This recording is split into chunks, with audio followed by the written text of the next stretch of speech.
Hello dear friend, इस video में हम क्वेश्चन डिस्कस करेंगे डीएसएसबी टीजीटी फिजिक्स 2021 के मेल कैंडिडेट्स का क्वेश्चन पेपर, और ये रहेगा पार्ट 5 डिसिप्लिन 5 का फर्स्ट क्वेश्चन है। Who out of the following is not a famous scientist associated with the physics of wave motion. देखो, वेव मोशन में जब आप वेव चैप्टर पढ़ोगे क्लास 11th और 12th में, तो अगर मैं आइजैक न्यूटन की बात करूँ तो इन्होंने स्पीड ऑफ साउंड का फॉर्मूला दिया था, जिसके लिए उन्होंने माना था कि जब स्पीड मतलब जब साउंड फ्लो करती है तो आइसोथर्मल कंडीशन में फ्लो करती है, और इसका फॉर्मूला था पी अपॉन में रो। हाइगेंस प्रिंसिपल आपने पढ़ा होगा, ये वेव मोशन के बारे में बताता है, वेव फ्रंट के बारे में बताता है वेव मोशन।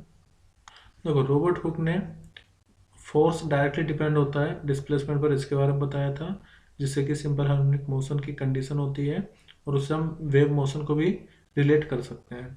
लेकिन साइमन पॉइसन ने वेव मोशन में काम ना करके इलेक्ट्रोडायनेमिक्स में काम किया था। इनकी एक पॉइसन इक्वेशंस भी होती है, तो यहाँ पर सही आंसर होगा साइमन पॉइसन। नेक्स्ट क्वेश्चन है, एन आयनिक पोलर मॉलिक्यूल इनमें से कौन सा होगा। देखो, आयनिक पोलर मॉलिक्यूल का मतलब हो गया जिसके फिक्स डायपोल मोमेंट हो, तो ऐसे में HCl यहाँ पर सही आंसर होगा, HCl। नेक्स्ट क्वेश्चन है, find the potential due to point A at a point A due to a charge given है और डिस्टेंस गिवन है 90 सेंटीमीटर अवे।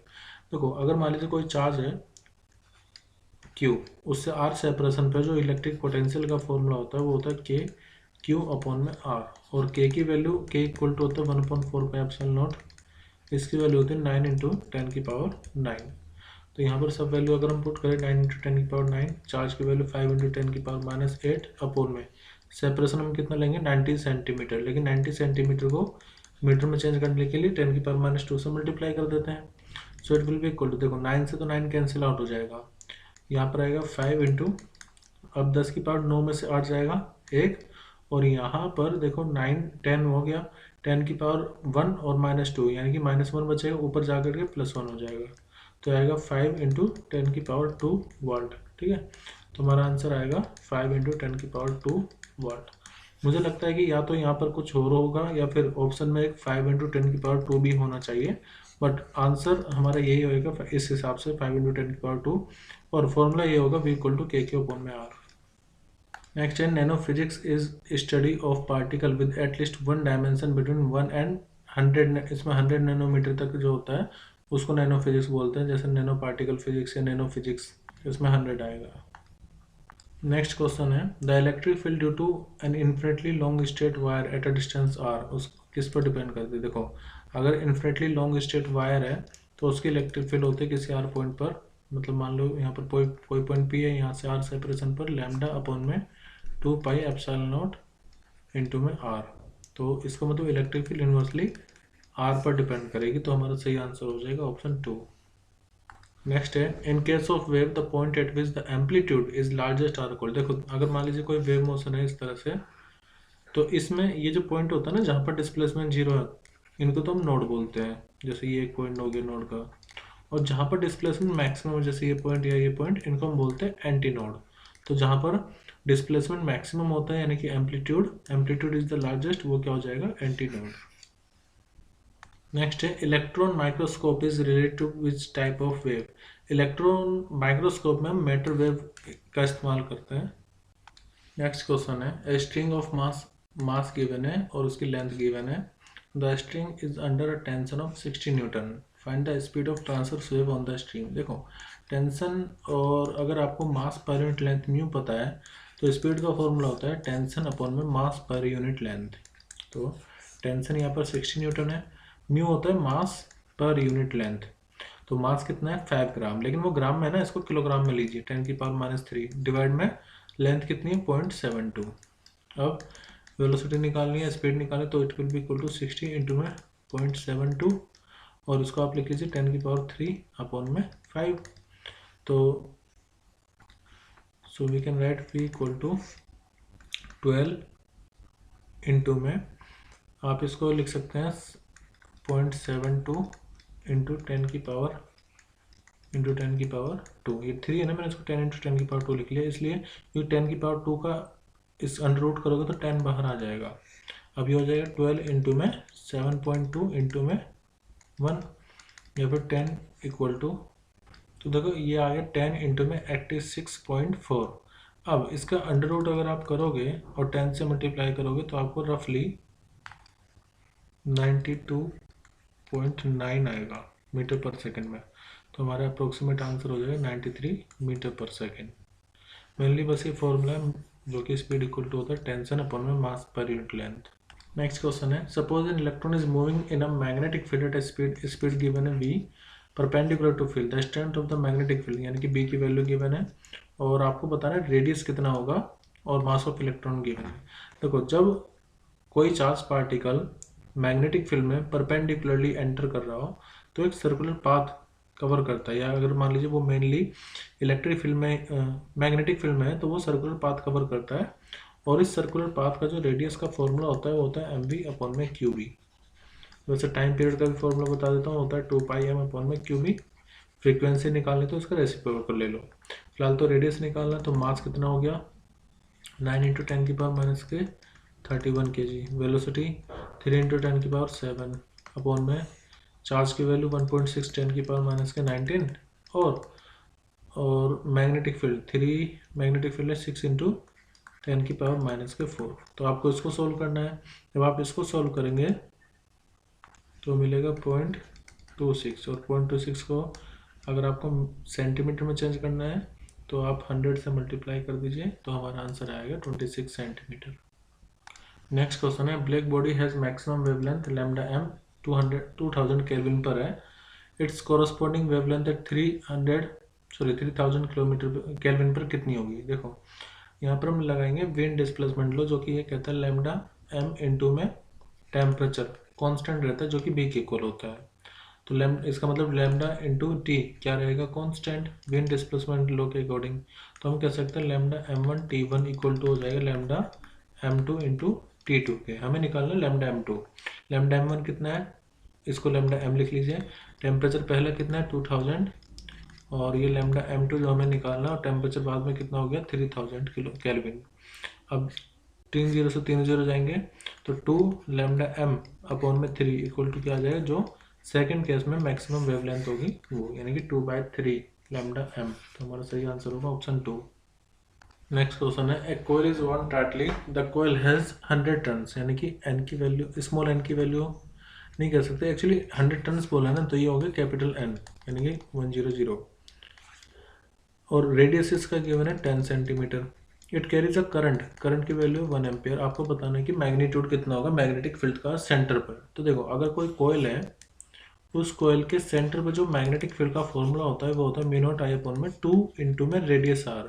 पाई आता है स्ट्रेट लाइन के बारे में, मतलब अगर कोई स्ट्रेट वायर है ना उसके लिए formula mu not I upon में 2πr हो जाता है, लेकिन सर्कल में अगर आप सेंटर पे निकालो तो पाई नहीं आता है। अब b equal to mu nought की वैल्यू कितनी होती है 4π इंटू 10 की पावर माइनस 7। करंट की वैल्यू 1 इंटू में 2 इंटू में रेडियस कितना है 10 सेंटीमीटर है ना, तो सेंटीमीटर को मीटर में चेंज करने के लिए आप 100 से डिवाइड करोगे वो 100 आ जाएगा ऊपर।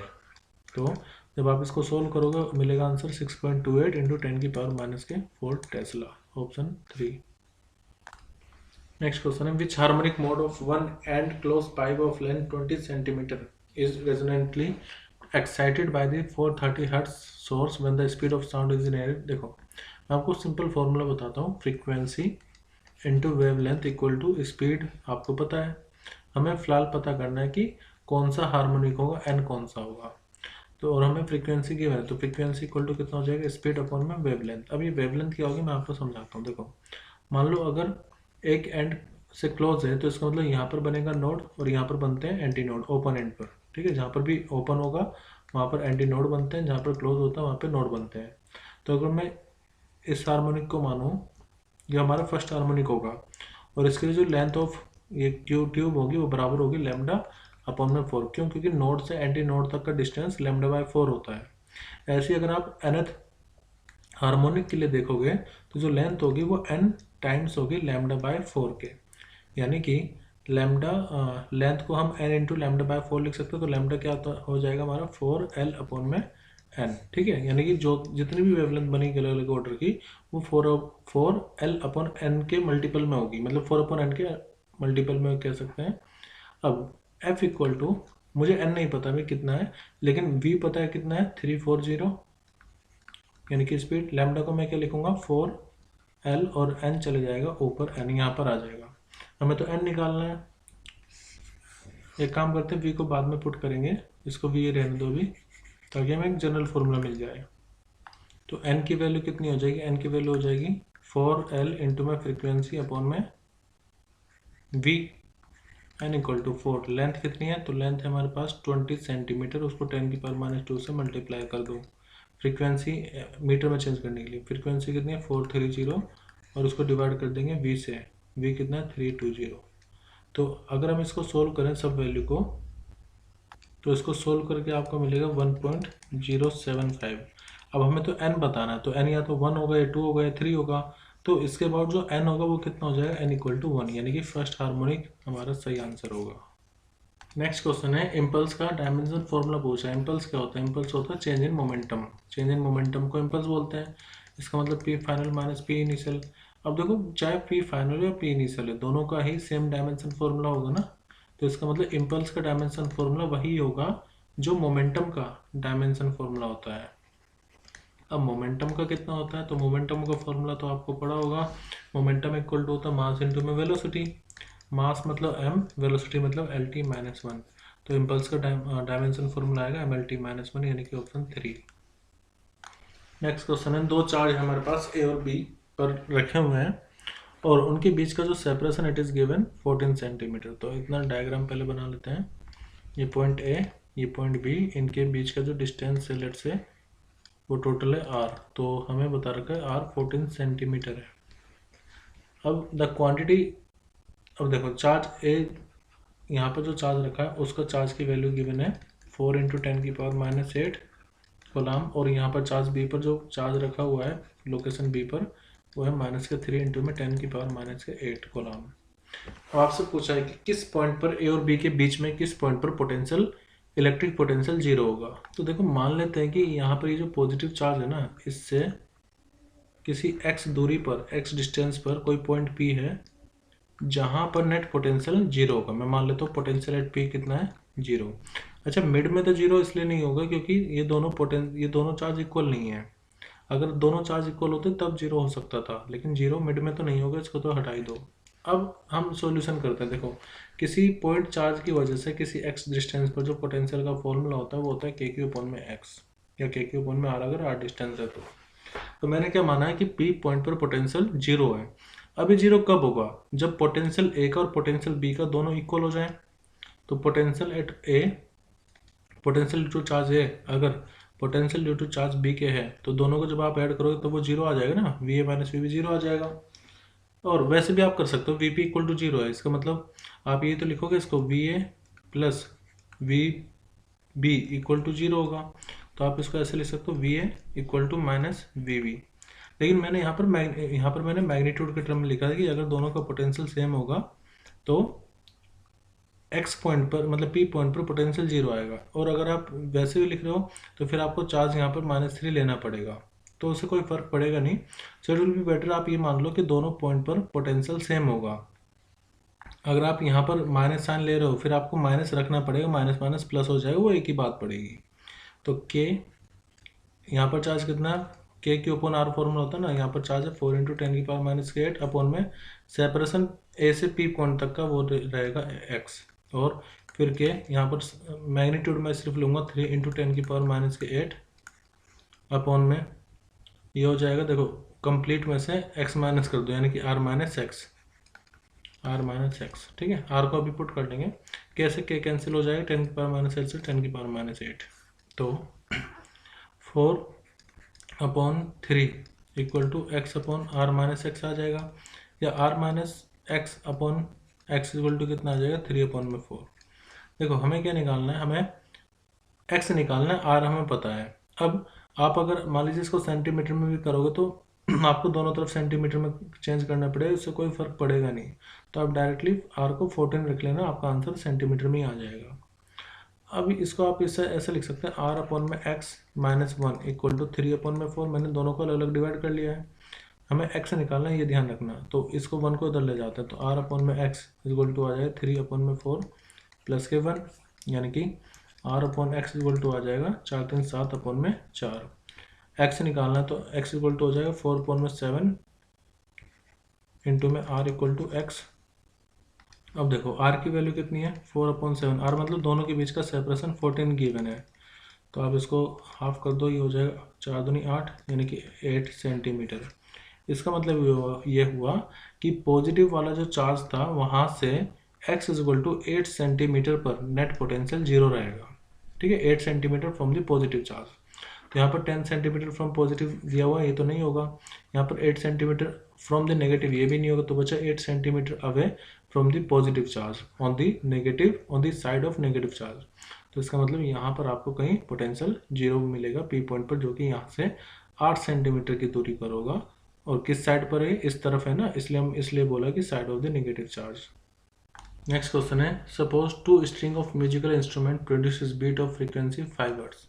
जब दो फ्रीक्वेंसी है उससे बीट बन रही, तो बीट फ्रीक्वेंसी का फॉर्मूला होता है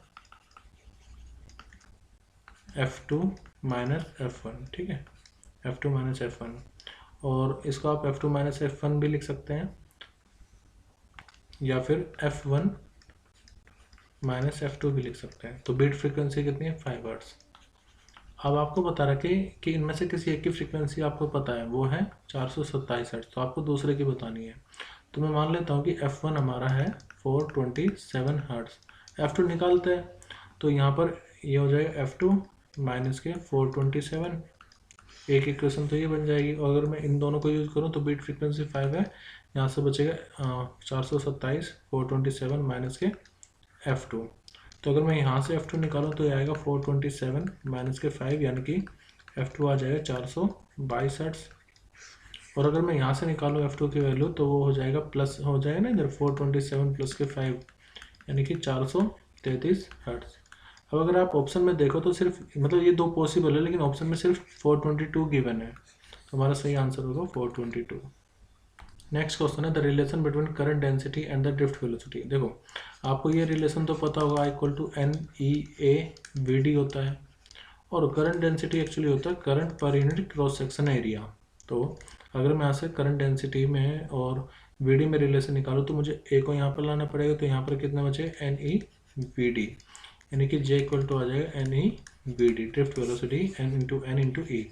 एन यहाँ पर होता है number density of free charge carrier, तो हमारा सही आंसर होगा ऑप्शन फर्स्ट।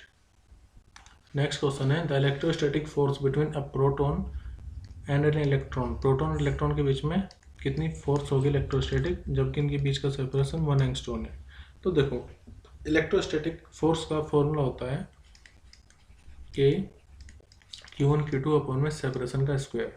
अब K की वैल्यू होती है 9 × 10⁹, Q1 E के बराबर होगा, Q2 माइनस E के बराबर होगा, अपॉन में सेपरेशन 1 एंगस्ट्रॉम को आप 10⁻10 लिखेंगे, और उसका स्क्वायर मतलब एंगस्ट्रॉम को मैंने मीटर में चेंज कर लिया है। अब 9 × 10⁹ यहाँ पर माइनस, और E का स्क्वायर मतलब 1.6 × 10⁻19 का स्क्वायर, और नीचे कितना हो जाएगा 10⁻20। इसको सोल्व करना है हमें। और देखो माइनस साइन सिर्फ ये बता रहा है कि इन दोनों के बीच में अट्रैक्शन होगा, हमें सिर्फ मैग्नीट्यूड बताना है। तो ये हो गया 9 × 10⁹, तो फोर्स इक्वल टू हो जाएगा, देखो मैंने क्या करा 1.6 का स्क्वायर तो 256 होता है 16 का, ये आ जाएगा 2.56। अब 2.56 की 9 में मल्टीप्लाई करोगे और जब आप पूरी पावर को रिजोल्व करोगे तो आंसर आएगा हमारा 2.3 इंटू में 10⁻⁸ न्यूटन। नेक्स्ट क्वेश्चन है, simple pendulum of length L having a mass M is suspended in a car and it is travelling at constant speed V around a circular path. मतलब हमारे पास कोई एक इस तरह की रोड है, सर्कुलर रोड, उसमें कार है, कार चल रही है V स्पीड से, और उस कार में पेंडुलम लटका हुआ है। If the pendulum undergoes small oscillation about it's equilibrium position, the frequency आपको बतानी। देखो सिंपली टाइम पीरियड का फॉर्मूला होता है 2π√L/G। लेकिन अगर मान लीजिए इफेक्टिव रेजिस्टेंस आ जाए, मतलब कि नॉट रेजिस्टेंस, एक्सीलरेशन अगर वो छोड़ ऐड हो जाए, तब के केस में हम इस तरह से लिखते हैं T इक्वल टू 2π√L/G की जगह फिर हम लेते हैं रूट में G का स्क्वायर प्लस जो भी नया एक्सीलरेशन आया उसका स्क्वायर। ठीक है, यहाँ पर हो क्या रहा है, जैसे ये कार टर्न लेगी तो इस कार पर लगेगी सेंट्रीपिटल फोर्स, और ये जो बॉब होगा इस पे भी एक सेंट्रीपिटल फोर्स लगेगी और उस सेंट्रीपिटल फोर्स का फॉर्मूला होगा मास इंटू में वी स्क्वायर अपॉन में आर। ठीक है, और अगर मैं सेंट्रीपिटल एक्सेलरेशन की बात करूँ तो वो हो जाएगा वी स्क्वायर अपॉन में जो भी रेडियस है उसका radius R, V square upon में आर। तो यहाँ पर इफेक्टिव रेजिस्टेंस होगा G square plus A square, A की जगह पर हम वी स्क्वायर अपॉन आर लिखेंगे, बट क्योंकि हमें निकालना है फ्रीक्वेंसी, पूछा है कि फ्रीक्वेंसी कितनी होगी, तो देखो टाइम पीरियड इक्वल टू होता है 2 पाई अपॉन में ओमेगा, और ओमेगा निकालना तो आप क्या लिखेंगे 2 पाई अपॉन में टी। तो देखो पहले हम टाइम पीरियड निकाल लेते हैं, उसके बाद हम फ्रीक्वेंसी निकाल लेंगे। टाइम पीरियड इक्वल टू होता है 2 पाई रूट में एल अपॉन में रूट जी स्क्वायर प्लस ए की वैल्यू में लिखूंगा वी स्क्वायर अपॉन में आर स्क्वायर, मतलब वी स्क्वायर है, एक्सेलरेशन का स्क्वायर कितना हो जाएगा वो देख लेते हैं, दोनों तरफ स्क्वायर कर दो तो यहाँ पर वी की पावर 4 हो जाएगा और यहाँ पर आर का स्क्वायर, तो वी की पावर 4 अपॉन में आर का स्क्वायर। ये हमारा टाइम पीरियड आ गया, लेकिन हमें यहाँ पर ओमेगा ना निकाल के हमें निकालना एफ। ठीक है, एफ और टी में रिलेशन क्या होता है, एफ इक्वल टू होता है 1 अपॉन में टी, तो इसका मतलब ये आ जाएगा 1 अपॉन में 2 पाई और जी स्क्वायर प्लस में वी की पावर 4 अपॉन में आर का स्क्वायर। आर आप स्मॉल लो कैपिटल लो एक ही बात है, वैसे कैपिटल आर लेना चाहिए, और इसका रहेगा अंडर रूट को आप वी की पावर मतलब पूरे की पावर 1/2 भी लिख सकते हैं, डिवाइड में आ जाएगा लेंथ एल, तो हमारा सही आंसर होगा ऑप्शन बी। नेक्स्ट क्वेश्चन है, what is the order of magnitude of magnetic field of human nerve fibre in Tesla. तो टेस्ला में इसका मैग्नीट्यूड होता है 10⁻⁻10, वैसे बहुत कम है बट इफेक्टिव बहुत होती है। नेक्स्ट क्वेश्चन है, which of the following device was used by column to measure the force between two charge. देखो इसमें हमने टॉर्सन बैलेंस का इस्तेमाल किया था। ओडोमीटर यूज होता है कारों में डिस्टेंस मेजर करने के लिए, स्प्रिंग बैलेंस वेट मेजर करने के लिए होता है, और टॉर्सन बैलेंस होता है चार्ज के मैग्नीट्यूड को डिटरमाइन करने के लिए, मतलब दो चार्ज है उनके बीच में कितनी फोर्स लग रही है उसके लिए हम टॉर्सन बैलेंस का यूज करते हैं। तो इस वीडियो में हमने सेक्शन 5 पूरा डिस्कस कर लिया है। अगर कोई भी डाउट है तो आप मुझे कमेंट करके ज़रूर बताएं, मैं कोशिश करूंगा कि वो डाउट आपका जल्दी से जल्दी क्लियर हो सके, और अगर आपको सभी क्वेश्चन क्लियर हो चुके हैं तो एक लाइक करके मुझे इसके बारे में ज़रूर जानकारी दें। धन्यवाद, thank you, bye and take care.